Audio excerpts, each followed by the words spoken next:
ইন্দ্র, আমি তোমার মায়ের কাছে ক্ষমা চাইব। কেন? কি অন্যায় করেছি আমি? কেউ যদি অন্যায় করে থাকে সেটা হচ্ছে তোমার মা। হ্যাঁ ইন্দ্র, আজ পর্যন্ত তুমি তোমার মায়ের কথাই বিশ্বাস করে নেবে। বিয়ের 2.5 বছর পরও তুমি সেই মায়ের কথাটাই বিশ্বাস করবে। গলসির পুরাতন গ্রামে চ্যালেঞ্জার্স ট্রফি 2025-এর ফাইনাল। পূর্ব বর্ধমানের গলসির পুরাতন গ্রাম যুব সংঘের মাঠে অনুষ্ঠিত হলো চ্যালেঞ্জার্স ট্রফি 2025-এর ফাইনাল খেলাটি। গত বছর 20শে ডিসেম্বর 16টি দল নিয়ে শুরু হওয়া এই প্রতিযোগিতার চূড়ান্ত লড়াইয়ে মুখোমুখি হয় দুর্গাপুর ইমন একাদশ ও হ্যালো বোলপুর। এদিন টসে জিতে প্রথমে বল করার সিদ্ধান্ত নেয় হ্যালো বোলপুর। ব্যাট করতে নেমে দুর্গাপুর ইমন একাদশ নির্ধারিত 14 ওভারে 4টি উইকেট হারিয়ে 144 রান সংগ্রহ করেন তারা।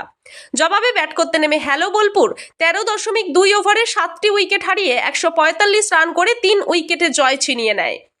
ফাইনাল ম্যাচে উপস্থিত ছিলেন বাংলা সিরিয়ালের জনপ্রিয় অভিনেত্রী প্রিয়া মালাকার, পূর্ব বর্ধমান জেলার সহ সভাধিপতি গার্গী নাহা, জেলা তৃণমূল কংগ্রেসের যুব সভাপতি রাসবিহারী হালদার সহ আরও অনেক বিশিষ্ট ব্যক্তিত্বরা।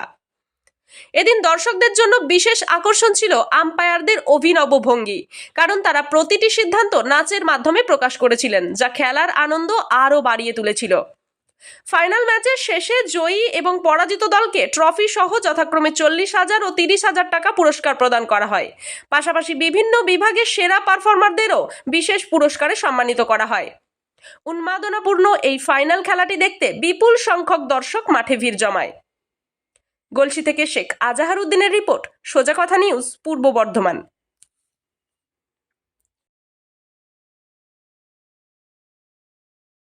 আর প্লেয়ার্সরা যারা এসেছেন তারা খুবই কোঅপারেটিভ।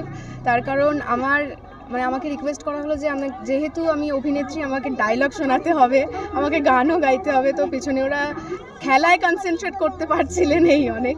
না, সত্যি কথা বলতে কি, পূর্ব বর্ধমান গলসি পুরাতন গ্রাম এই জায়গাটা, এখানকার মানুষজন খুবই ভালো। আমরা অভিনেতা অভিনেত্রীরা যারা জীবনে একটু হলেও সাফল্য অর্জন করতে পেরেছি, তারা কিন্তু এই মানুষদের ভালোবাসায় সাপোর্টিং। এনারা যদি ভালোবাসা না দিতেন তাহলে কিন্তু আমরা এতটা একটু হলেও চেনা পরিচিতি হতো না। আপনার সিরিয়াল অনুযায়ী ইন্দ্র কবে আপনাকে বিশ্বাস করবে?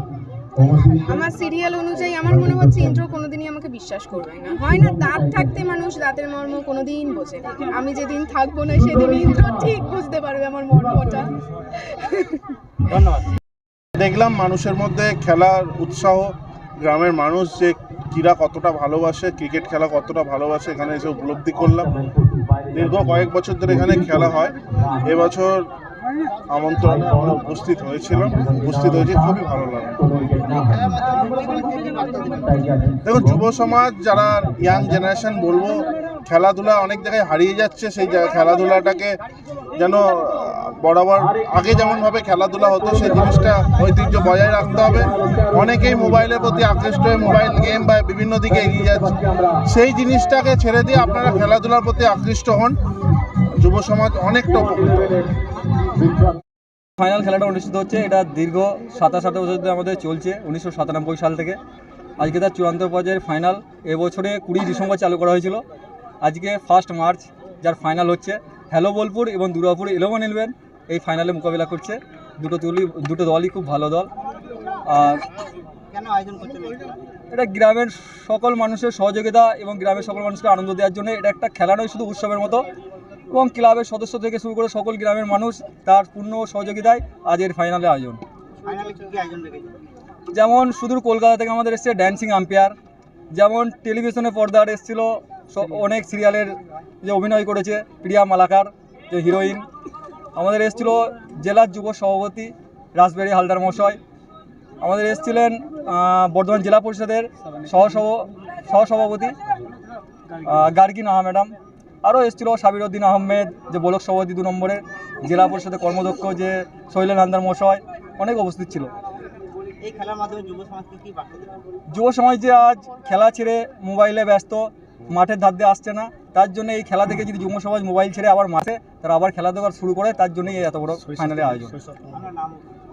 আমার নাম দোলন শেখ, আমি পুরাতন গ্রাম যুব সংঘের ক্লাবের একজন মেম্বার।